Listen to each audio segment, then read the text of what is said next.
What's up, people? This is Nate Johnson right here with the Dad Movement Podcast. We have a special, different kind of program today. I don't think, I've listened to a number of podcasts on the Dad Movement, even Dad City, and the kinds of conversations that they'll have on there are kind of like your general type of questions. The challenges of being a dad, the successes of being a dad, which are great, but usually it's this overarching conversation, but not really down to the nitty gritty. And so today we're going to have a conversation about blended families. So being a dad who marries into a family where his spouse, who he marries, has children and the challenges that come with that. So we're going to get down to some real specific questions, some nitty-gritty stuff. It'll be interesting. You won't want to miss it today. And I guess it'd probably be good if I did an intro right about now before I continue to talk. My name's Nate Johnson. I have 3 children. I have a daughter who is 19 named Precious. I have a son who's 2 years old named Boston. And I have a son who is 2 months old named Champ. And I'm a proud father, married to my wife, Sarah. And I love what I do. I work here at Fresh Coast Alliance, where we work with men and women coming home from incarceration, even those coming out of addiction too. So I love what I do. I'm one of them guys. I never go to work, so I get to wake up and do what I love to do. So I never have to go to work, and I get paid to do it. So that's a pretty good deal. And one of the things I'm passionate about is being the best dad that I can be. And so being involved with the whole podcast, the Project Fatherhood, I learned more in these settings from the people that I get to be around more than I get to give off advice, right? Because the first 12 and a half years of my daughter's life, I was incarcerated. And so then I come home, and I've been home 7 years, and my oldest son is 2 years old, so I don't have a lot of experience. A lot of my stuff is just theory right now, right? I'm in the trial and error stage. So there's not really much advice in some regards that I can say in terms of parenting.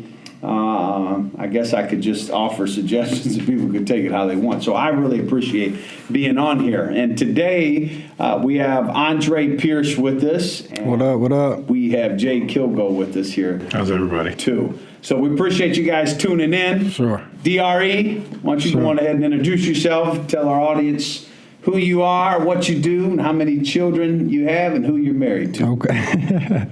Well, I'm Andre Pierce. I work for Reed Muskegon here in Muskegon, Michigan. I'm a program assistant there. Reed Muskegon, we specialize in adult literacy. I have 5 children. Married to my beautiful wife 15 years now. When we first got together, she had 2 children, and I had 1 of my own. And once we got together and had 2 together. So I'm a father of 5. Also have a 18, 19-month-old grandson as well. Ooh, granddad. Yeah. G-pop is what he called me. G-pop. They don't call you granddad? Yeah. No, not yet. Oh, okay. All right. I thought, okay. Not yet. But yeah, I'm G-pop. So yeah, excited about, today's topic. Glad to be here. Cool granddads. I am. I'm the coolest. It ain't granddad. It ain't grandpa. It's G-pop. You gotta have some swag if you're G-pop. You just call me G-pop. Yeah, I'm G-pop. I love it. G-pop. Jay, introduce yourself. Tell us who you are, me. Children you have, who you're married to, what you do for a living. Your audience know you. Well, thank you, gentlemen, for having me here today. My name is Jay Kilgo. I'm a local real estate agent here in Muskegon. Awesome. I have been married to my lovely wife for 12 years, going on 13 years. My wife had 4 children when I met her, and I had 2 children. So we blended those into our 6 children that we have together. We have 2 grandsons, 5, one whose birthday is today. Happy birthday, Corey. Happy birthday. Happy birthday. He turned 5 today, and the other one is 2, about to be 3. And I am Papa. Okay. I'm Papa. Papa, okay. Yep. Y'all two are two of them two cool grandpas. Tracy, you call me G-Pa. Is it hard? Is it hard coming to grips with Grandpa? Does it feel strange to think, like, in the back of your mind? Yeah, kind of. Yeah, kind of. Yeah, it's crazy. Did you know I'm a granddad too? I knew that. Yeah, I knew that. And I'm only 39. Yeah, I mean, I'm 38. I'll be 39. That feels strange, me saying it.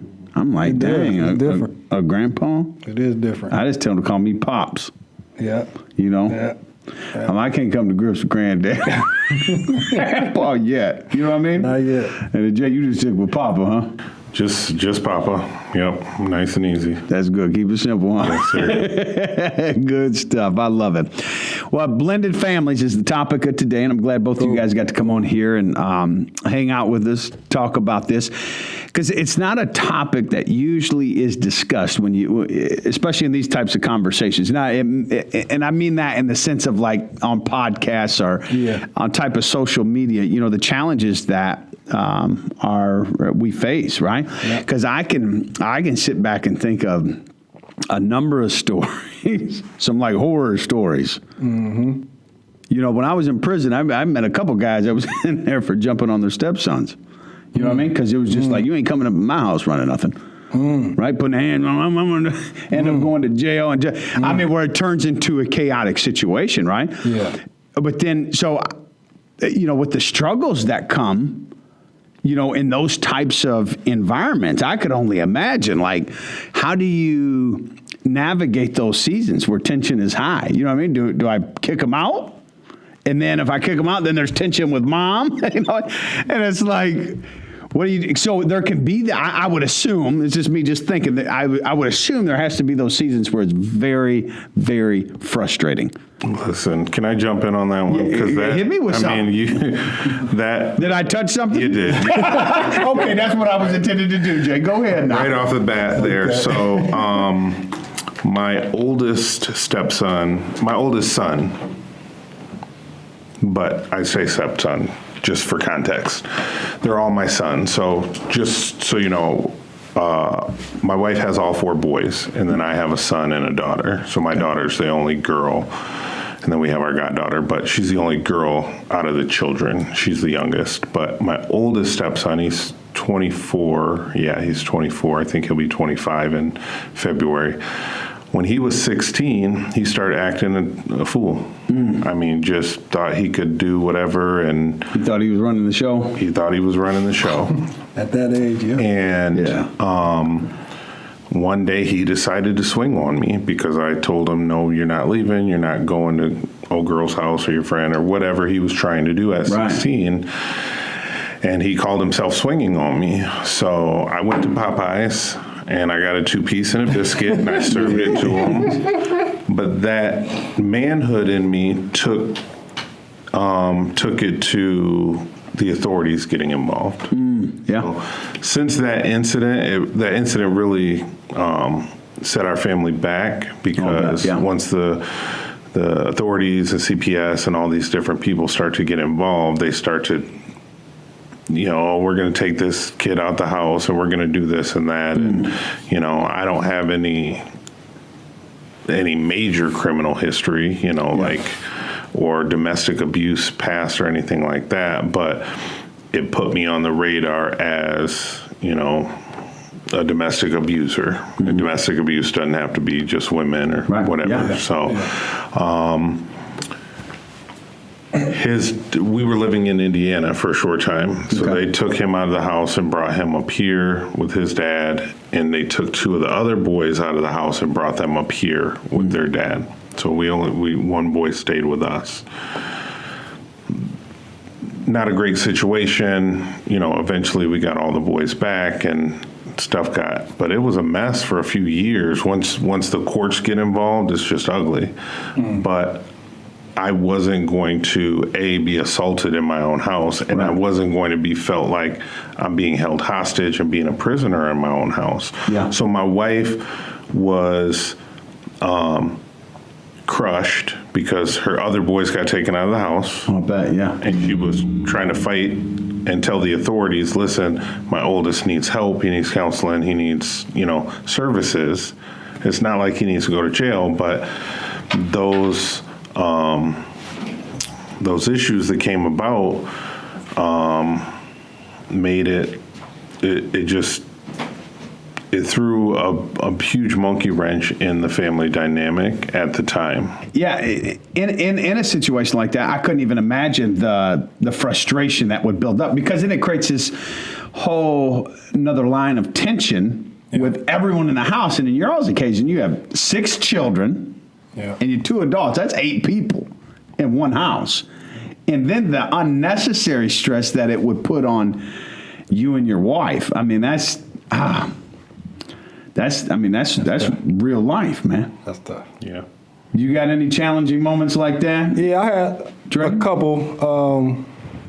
For me, my stepson, and I'm using stepson with air quotes, but my son, I caught him when he was only 1. So I've kind of raised him. Okay. You know what I mean? So when it comes to, discipline or whatever, I've built enough trust where, you know what I'm saying, over the years, I can, discipline, or if he bucks up against me, he knows the consequence of that, and it's going to be without,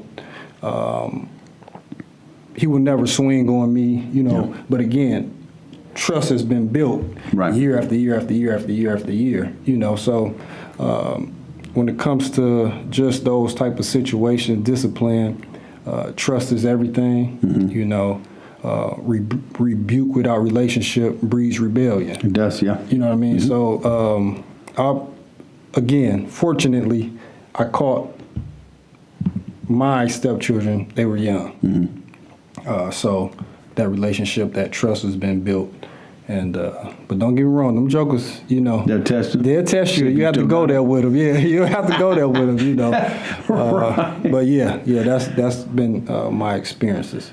All right, y'all ready for some tough questions? Did you have something else you want to say on that? Well, Add to it? yeah, I was just going to say, speaking of which, like the one, my oldest, who I got into it with when he was finding the world, I call it, I came into his life when he was 9. So. Was his dad even involved in his life, or has he just been without a dad this whole time? He didn't find out. So we did find the trigger that same year, like very shortly before this incident. He found out who his real dad was. Okay. And so maybe it threw his mind into a certain place or whatever. Because he grew up thinking that the father of the other boys was his dad, and it was not. It was someone else. Nor here nor there. But when you're 9 years old and you're the man of the house and you got 3 little brothers and your mom, and then here comes this guy into the picture, that was me. And I courted his mom, and then 2 years later we got married, and I've been in their lives ever since. But there was a big wall there when I first with him. And then the next oldest one, it was a little bit easier. And then the next oldest, a little bit easier. And then with her youngest, that's like my boy. Like, we're real tight with me and her youngest, because he was only 5 when I met him, or when I came into his life. So the older they are, because some people are coming into blended families, and you already have a 16-year-old or 17-year-old, you know, and once they're that old, their minds are already know what men and women do, and X, Y, and Z, and they're like, that's my mama or that's my daddy, so. It's tough. I think the older they are, the tougher it is to crack that egg and to get inside and to get to know them, and for them to, even if it's not, I always told the boys, you don't have to call me dad, call me Jay. But to earn trust and build trust with them in different things is a little bit harder, I think, the older they are, for sure. Yeah. I agree. Can I ask a tough question? Go ahead, man. Or a real question? Go ahead. So we're going to talk about money. I guess this would be a thought, maybe I would have this in my mind, right? do you find it challenging? Let's take Christmas time or whatever, birthdays, whatever. And you have your children, her children. It's a blended family.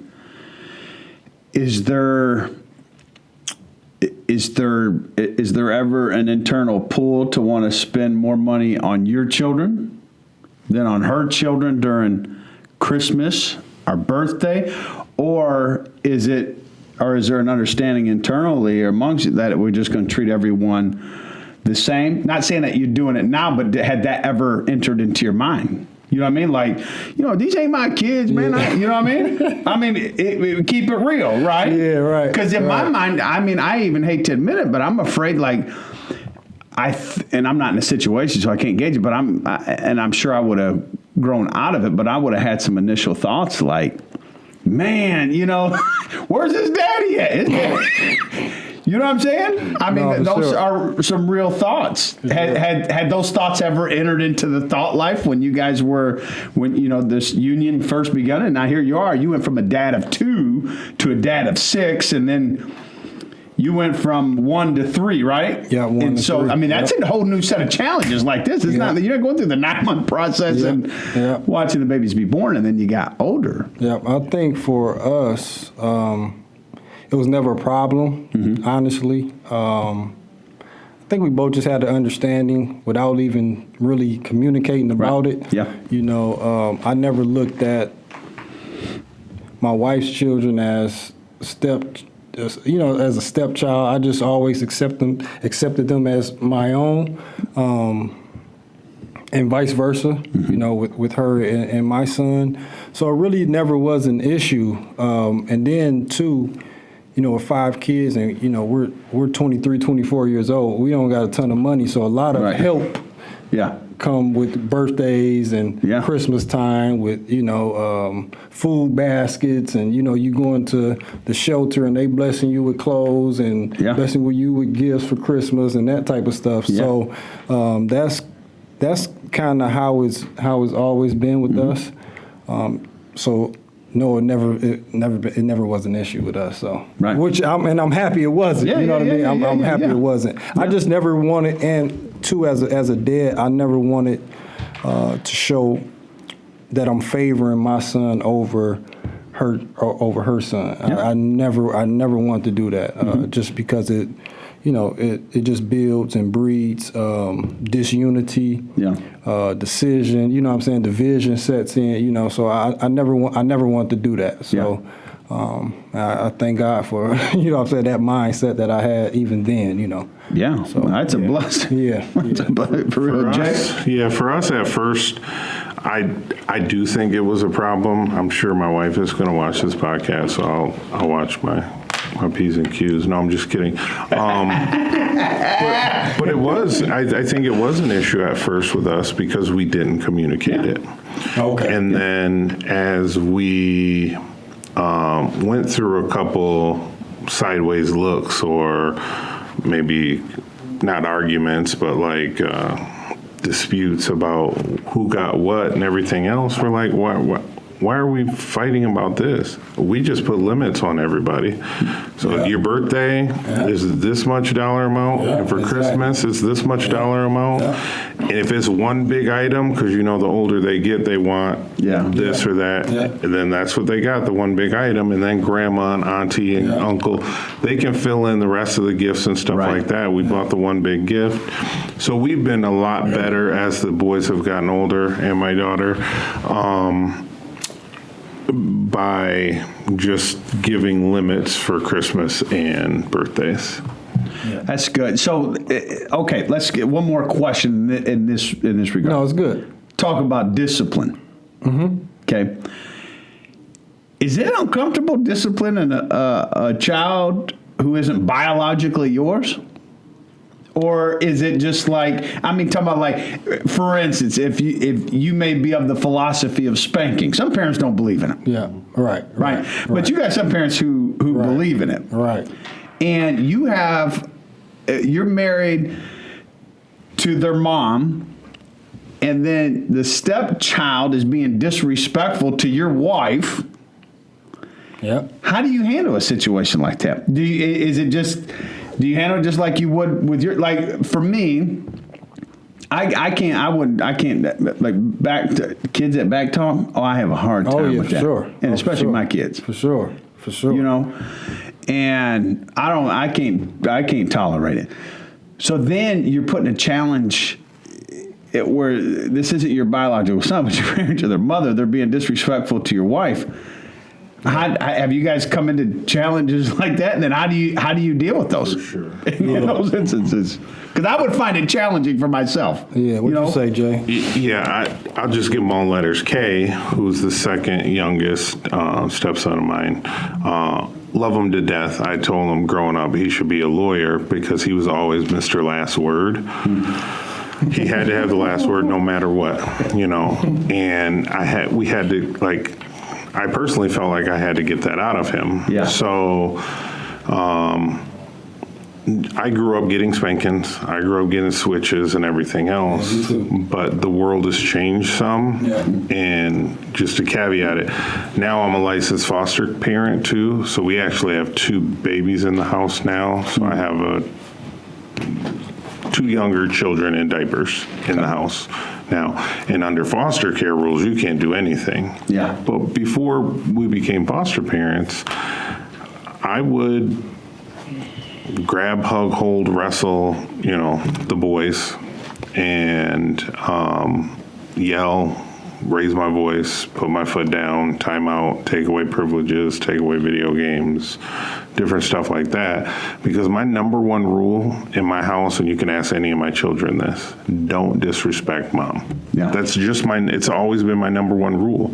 Like, you shouldn't have done this. Okay, we can talk about that. But they know when they start, like, just straight up being disrespectful, no, that's where the buck stopped for me. So Yeah. Yeah. Dre? For me, again, I caught my stepson at 1. So when it was time to get spankings, it wasn't no issue. Yeah. And even with him, his dad, he was around, but he wasn't around. Yeah. Too, he moved out of state. You Yeah. know what I mean? So you know what I'm saying? So Joker, you mine. You know what I mean? You know what I mean? So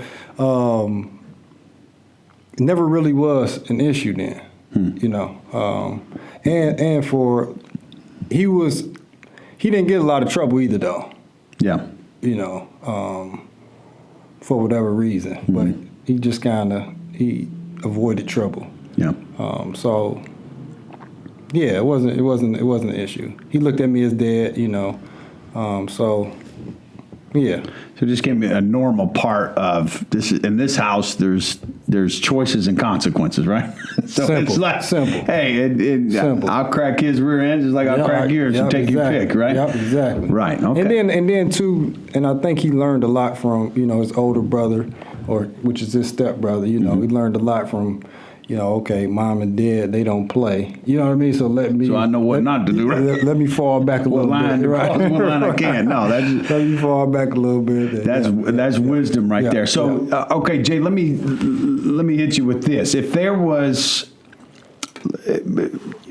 there's a new family coming up. You mentioned courting your wife. Young man, he's in that same process too. And he's getting ready to enter into a blended family experience. What advice would you give him beforehand, before he enters into this? Is there something that he should really consider? Is there something that he should probably weigh out? Or is it, hey, if you love the mom, go for it? Or is there some things that you wish somebody would have told you or you would have thought through a little more before this? for sure.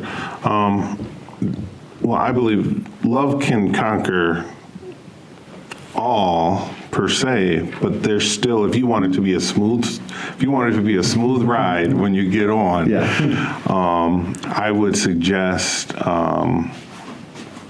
taking some free time and talking to your significant other and talking specifically about this discipline,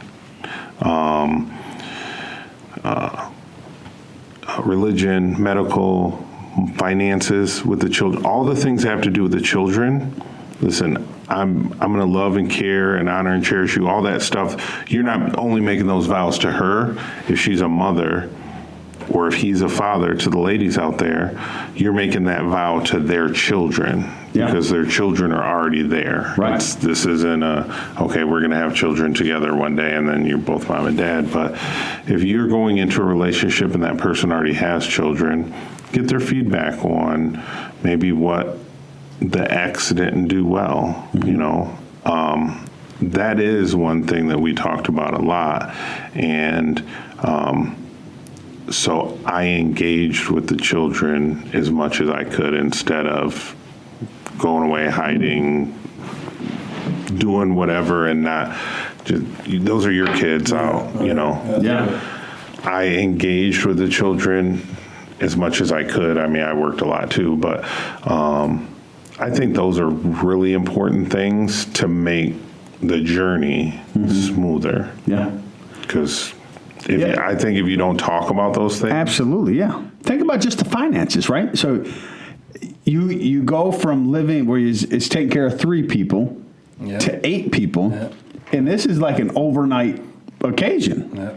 So that's something seriously to think through, especially if an individual doesn't know how to steward his money very well. Right? It's like you get in, you're like, man, I'm not paying all this money for, because they didn't think it all the way through what they were actually getting into. So that's great advice right there.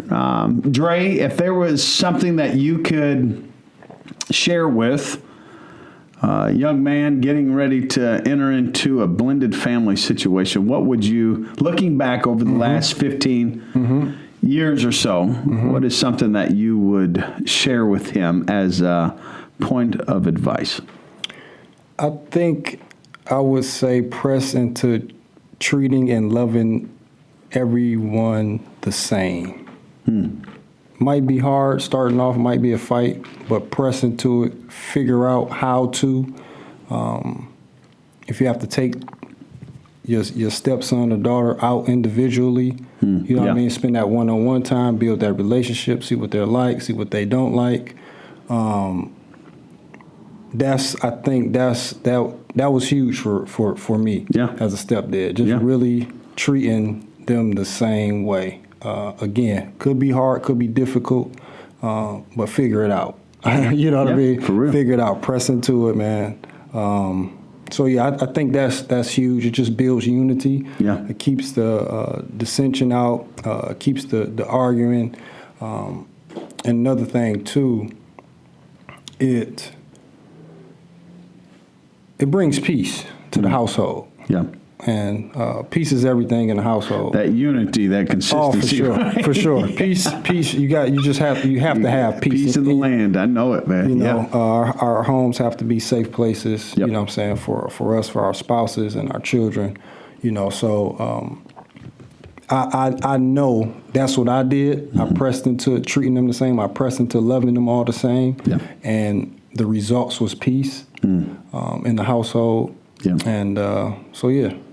Good. That's good stuff. Well, thank both of y'all for coming on that's here it? today Oh, okay. and hanging out with us. We just hit our we hit our time there. Oh man, okay. I was ready to go. So I know. It's just like it's we can we could always do a part 2. Yeah, you're right. You know that? We could always piggyback on this in part 2. So we want to thank everyone for tuning in. Thank you for joining us here in the podcast. We had Andre with us. We have Jay with us, and both of you guys are doing great jobs. It takes a real man to be able to for sure. Step into a situation like that, into a blended family, and really step up and do. I guess in regards to, especially if whoever the father is, he's not doing what he's supposed to do. For sure. And we step in the place and can actually father someone else's children. Yeah. I agree, bro. I just want to thank Jay. I reached out to him. And, Absolutely. You know what I'm saying? And he said, yeah. And gave his suggestions and everything. So appreciate you, bro. I appreciate you having me here. And I'd love to come back for part 2 because it's just so. We just scratching the surface here. Just scratching the surface. I agree. Absolutely. Well, appreciate you guys. Hey, thanks for tuning in, and we will see you next time on the Dad Movement.